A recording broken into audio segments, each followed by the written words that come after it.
Yes, YouTube, welcome back to another video. So as you can see from the thumbnail and from the title, I'm going to break down how I think I could make the progress I've made in half the time, right? And this is going back 10 years. This is looking back because everybody was looking back at 2016. That's kind of the trend going around right now. So I thought, where was I at? I typed in 2016 and I remember Lucy actually took that picture of me and I hated it. I absolutely hated it. So I'm going to break down how I've gone from there to where I'm at now and how I could genuinely do that in less time. Now, I am very grateful that from a bodybuilding perspective, I've not got the greatest genetics in the world. And I did make a lot of mistakes in the earlier years. And the reason why I am grateful that I did that is because I'm a coach now, I had to learn the hard way with things. I've been there and done it and got frustrated. I've not just kind of winged my way to making progress and been like, ooh, how have I actually done that? Everything that I've done, I've had to really understand and learn and invest in myself to learn and get coached and walk the walk and develop those standards because I can't get away with winging things.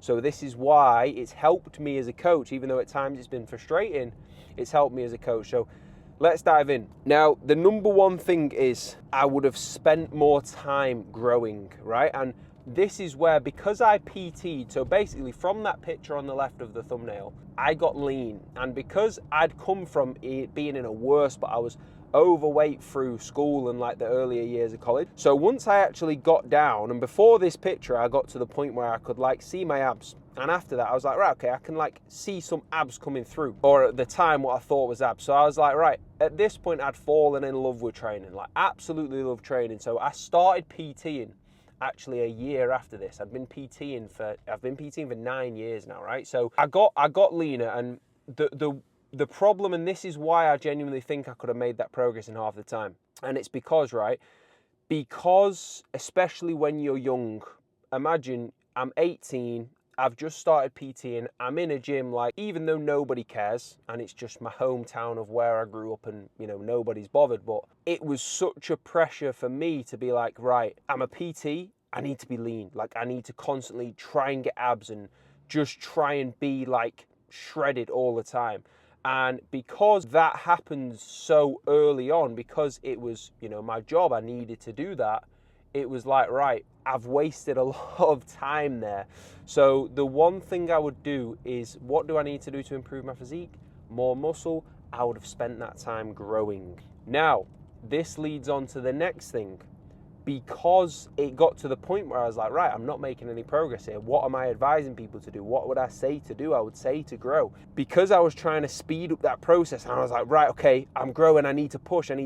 Made a lot of mistakes in those earlier years and just pushed up way too heavy. Like, pushed up to the point where from there, I was like 99 kilo. I remember being 99, I thought, was it 97? It was 99 or 97, right? Bear in mind, I just started prep at 91, which I think was a little bit too heavy for me, right? So that was way too soft. So again, a mistake I made was, because I had to pull off like legitimately 20 plus kilo to then get lean again, that was such a long fat loss phase. That's half a year in a fat loss phase, and then time recovering from that, and any muscle that I'd built, I'd lost because I was dieting, I was pushing things to the extreme.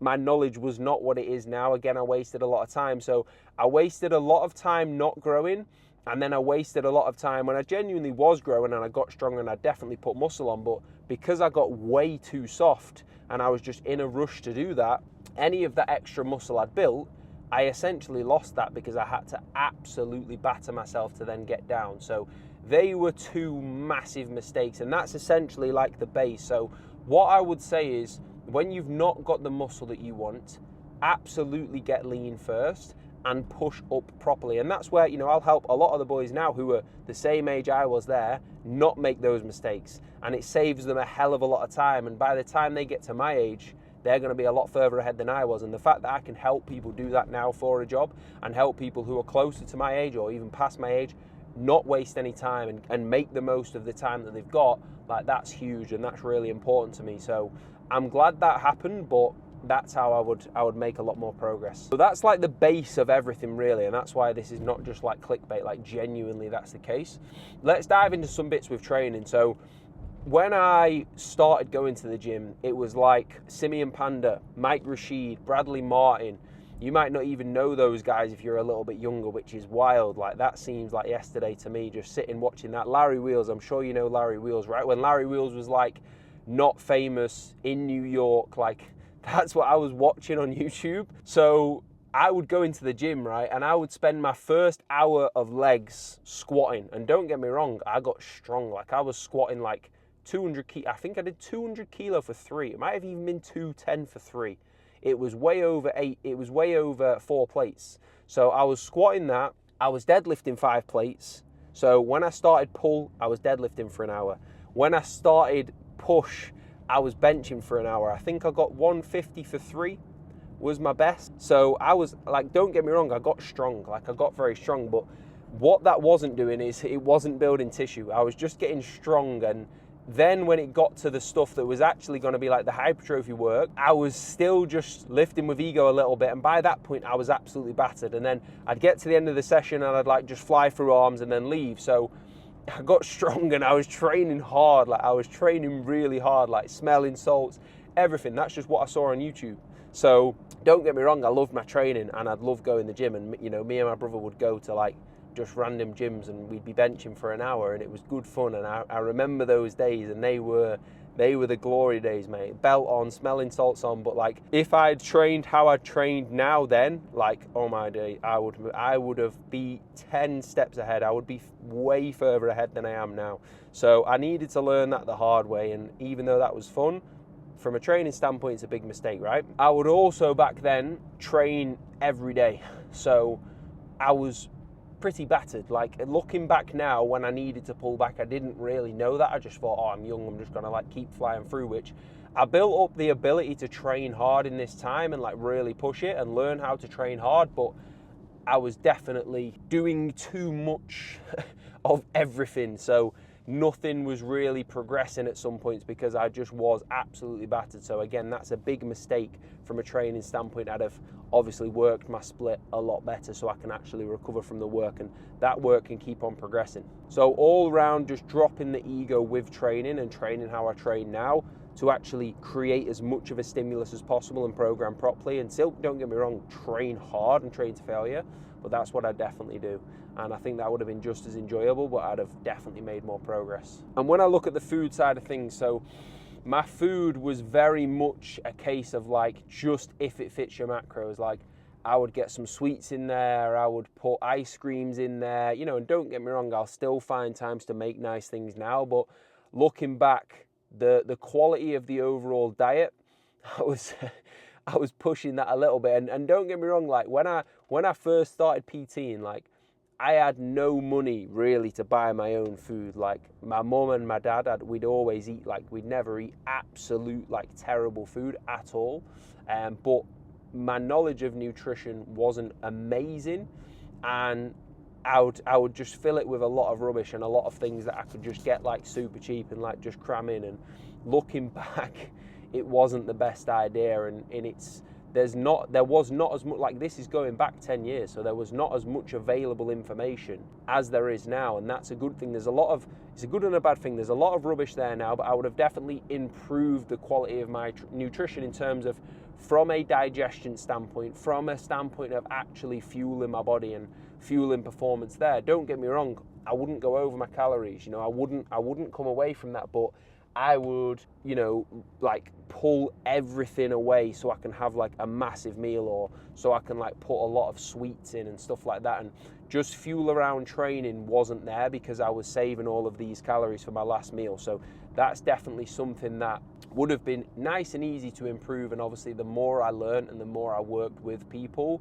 it was looking at, okay, like, yes, macros are very, very important, but it's not just macros. We're not just hitting a macro target. We are actually making sure that we can fuel ourselves properly and fuel ourselves to perform as well as possible in order to like keep smashing these phases and keep pushing forward. So that was very, very important. Another huge thing would be sleep. Like, I've been with Lucy for a long time. I've been with Lucy for 12 years, right? So like legit, when we were like off college or whatever, we would go to bed at like standard.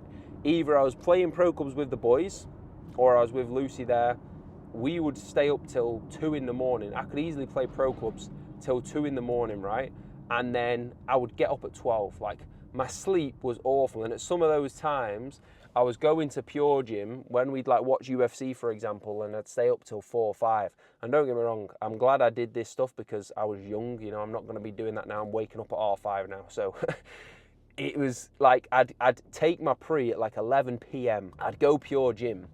And then we'd go to Tesco, get some Monsters, stay up till like whenever UFC finished, like literally 5:30, 6. So like that from a sleep standpoint was not great. And you know, that's where, like, perfect example, I'd be saving calories to do that at like 4 in the morning, 5 in the morning. So I was trying and my ideas were right, but realistically, you know, I wasn't looking after my sleep. So obviously what I do now is I'm pretty much asleep for 10, I'm up at 5:30, I'm making sure I've got that 7 hours sleep consistent and I'm in that routine and I'm looking after that and I'm aware of that. So training is a lot more accurate, nutrition's a lot more accurate, my phase planning is a lot better in terms of I'm not pushing up to where it's stupid and then I've got to pull that right the way down.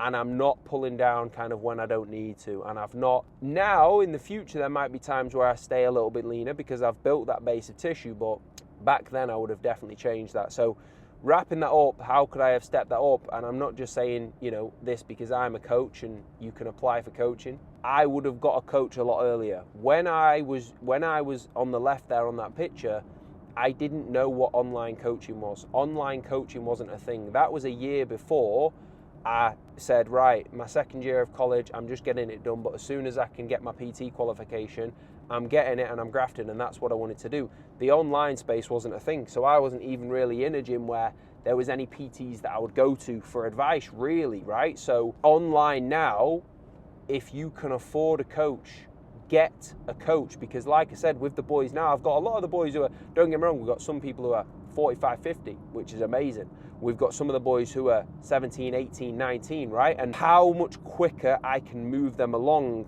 compared to what potentially the other lads are doing that age is crazy, because they're not wasting time. They're not doing the stupid things that I did and I learned the hard way. So again, that's why I love what we do. That's why I love having Coaching Coliseum as a place to come to where, right, you ain't wasting time with training, you ain't wasting time with food. When you look back at the first year of being on the team, you're going to have made big progress, and we keep that going and we keep pushing to potential. So I cannot stress enough, get a coach, get somebody who has walked the walk, who has proven results, and who's going to get that done for you. Because at that age, you think you know everything. I thought I knew everything, right? I could have made so much more progress from actually being with someone who I liked and I got on with, and they've walked the walk and I'm inspired by that and they motivate me there, and they're essentially where I want to be. I've got a coach now. You know, I've got a coach now. I've been with Ben over a year now, well over a year, coming up closer to 2 years. And before that, I was with a coach for, again, 2 years before. So I've had a coach for 4 years now on the back end of that, because I still want to learn and I still want to get pushed, and I don't need it to be held accountable. I do my food and my training for the rest of my life on my own, easy. But I want to be pushed and I want to learn, and I want someone there to really drive that, and me not need to worry about that and when to make change and have that emotional attachment. So I would have got a coach a hell of a lot earlier to make sure I'm not wasting time with those things. And that is essentially what I would do to make that progress twice as fast. So hopefully you took from that and you've taken from my mistakes, because you can genuinely learn a lot there, and that will make a huge difference. If you do want to inquire for coaching, we have space on the team. We have a big year planned out. We also have the team shoot on the 27th of June. So if that is something that you are interested in locking your space in for, please do let me know. But the link is the first link in the description. I also have the free transformation bundle on that link. So you can do both, you can do one. That's completely up to you. Perform, Luke25. I'm on my way back now to try some protein bars. So if you've used that code, massively appreciate you. You're an absolute legend. Remember, 25% better looking, 25% nicer and 25% cheaper. So Luke25 is already applied on the link in the description. And we need that 2K subs, boys. So if you're watching the vids, it's the mini cut series right now, and they are coming out 3 times a week. So make sure you are subbed, drop the vid a like. Any comments, please do let me know. Thank you very much for watching, and I will see you in the next one, boys. Peace.